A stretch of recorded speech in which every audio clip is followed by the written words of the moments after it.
buonasera a tutti, sono qui con l'MVP Fabio Peretti, autore di un gol ma anche sotto di un assist molto bello, complimenti.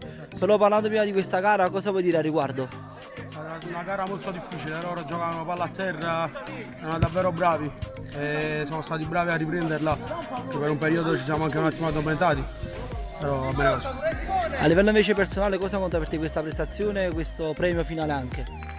Noto che settimana per settimana sto giocando sempre meglio, sto recuperando e spero di andare sempre meglio.